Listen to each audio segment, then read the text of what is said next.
Engine tin and what to use on it. Back years ago, we used to use Western synthetic enamel. Man, that was stuff a long time ago. They don't even make the stuff anymore in California. We used to use that, and we just sandblast them and paint them black, and they always faded out in a year or two. And so now a lot of guys go, man, I think I'm going to use powder coating on my stuff, and I want to talk to you guys about the good things about powder coating, and then there is drawbacks to powder coating. A lot of people don't know this, but I'm going to talk to you guys about those drawbacks, why I don't typically powder coat, because one of the things is I've been a painter my whole life, so I know how to paint stuff and make it last a long time. So powder coat doesn't last forever. Guess what? It doesn't last forever.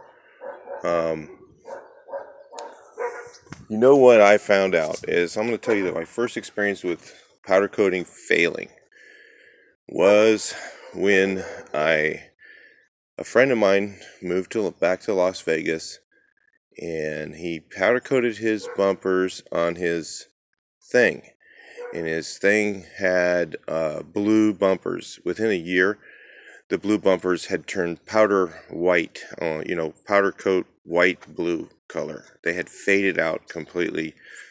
And then I was kind of like, I thought this powder coat stuff was like bulletproof. It would last forever. It didn't scratch. It didn't do anything.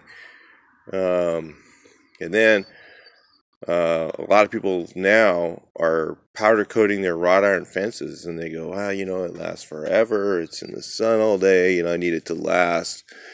And I've been going out and painting these wrought iron fences, and the paint is coming off in sheets, just peeling. The whole thing is coming off, and it's powder coat. It's not paint. So powder coat can fail. Some guys are going to say, oh, it's because they did it wrong. And, I don't know. I've seen so many failures. I'm be surprised if everybody has been doing it wrong. So I'm going to tell you, I don't, if you use good automotive paint, I'm not talking about Western synthetic enamel. That was a crappy way to paint these things. I mean, they were doing engines for $600 back then. A brand new engine, whole brand new thing. So, painting the tin was a freebie, and it worked well. I mean, it didn't rust, so but if you really want your engine tin or something to last, if you sandblast it, prime it, etch prime it, and use urethane paint, it's gonna last a lot longer than pretty much anything. If it's adhered correctly, it's gonna last. It can last for many years, 10 years. And I'm sure powder coat, if it was left in your garage, it'd probably last even longer or just as long. It's just really a preference thing. The benefits to powder coating are that the powder coat is actually adheres really well, and it doesn't scratch very easily. But you can actually achieve the same thing with paint by using a good primer. So I'm not really that picky about my engine tin. I've done show car engine tin before. I remember we used to take and shave stuff. I mean, I used to use the engine tin with the snouts on them. We'd shave all the corners and weld them smooth, and then Bondo everything and paint them, and they look just bitchin', perfect looking. And all this stuff, we'd fill all these seams in, spot weld that up really good and fill it, and make them all show car looking perfect. and they would last for a long time with automotive paint. So, and that was acrylic enamel. I mean, so should you spend the money to get your engine tin powder coated? I mean, it's really up to you. If you want to do it, go for it. But I don't know what it costs, but I'm sure you could get a quart of single stage urethane paint. Black is the cheapest color, so if you're painting it all black, and if you want to paint a metallic color, you're gonna have to paint it. You're not gonna be able to do that with a really nice metallic silver or something, or you want to paint it something same color as your car. You're gonna have to use automotive paint, and to do that. And you can buy yourself one of those pre-val kits, and I have videos on that. And you can get yourself a quart of urethane. It would be more than enough. You could probably do all your tin with a pint, but I don't think you can buy a pint. Single stage urethane, I'm going to use single stage urethane satin on mine. Buzz this stuff down if you don't have a sandblaster. Sandblaster is really the best way to work it. You get all this stuff of here. But my sandblaster doesn't work with beans, so I'm not going to sandblast it. I'm just going to sand this down real quick.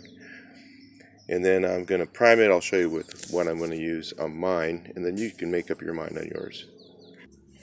I'm just going to buzz mine down with some 220. You don't want to use very much of this, but I'm going to spray everything because you're not going to get every little corner and edge inside here sanded. Okay, I'm not looking for show car engine tin. I just want it to be painted. So I'm going to use this primer right here.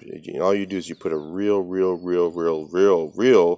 light dust coat over everything. You do not put this on heavy. If you put this on heavy, you will have major problems. It'll wrinkle, your paint will wrinkle, and this has to be completely dry, but it dries usually in about, if you put it on the right way, it usually dries almost immediately. Within about 3 or 4 minutes, you can paint it. And you can touch it, it's completely dry.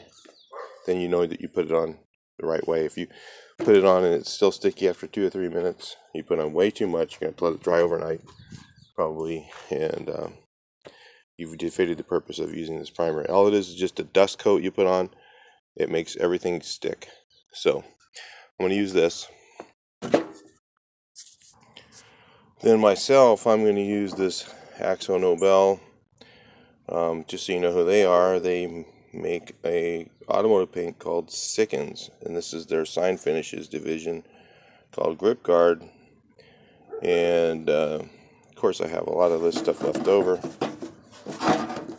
because I do some sign painting, and that's the kind of stuff I use a lot. That's what's on the Blue Bug. And this is actually a great product. It comes out nice and satin. It's designed to be left in the sun all the time. So basically, it's an automotive paint. So, but it's designed for signs. So signs never get washed. They never get waxed. They are in the sun all the time for 5 to 10 years before they get repainted. So that's pretty much like a car.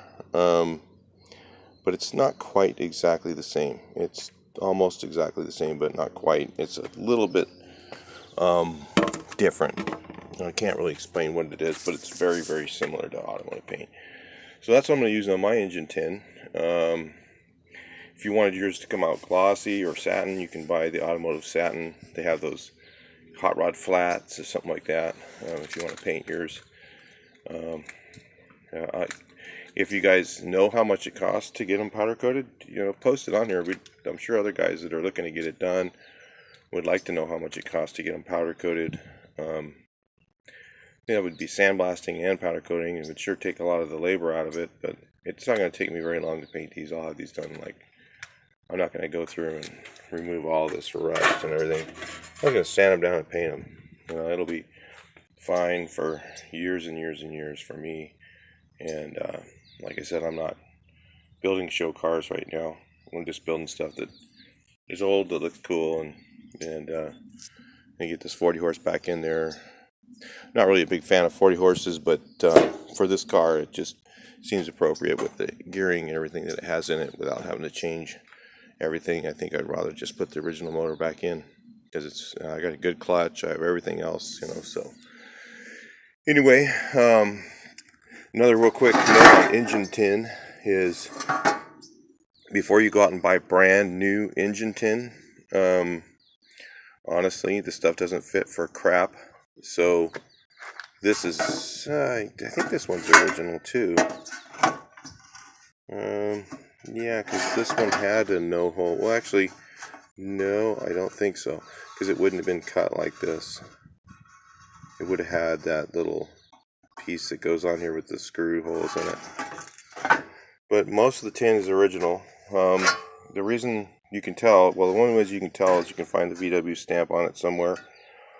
But the cool thing about original tin is it bolts on a lot better. It fits. The other stuff doesn't fit very good. So before you go out and buy brand new tin, first of all, don't throw away your old stuff. Other guys are going to want it because they want original, because they know the difference. And make sure that, if you want your stuff to fit well, you wonder why it isn't fitting well, and you bought the aftermarket tin, that's why. Because the original stuff is the only stuff that really fits very well. Okay, all right, that's it for engine tin and some points on painting it.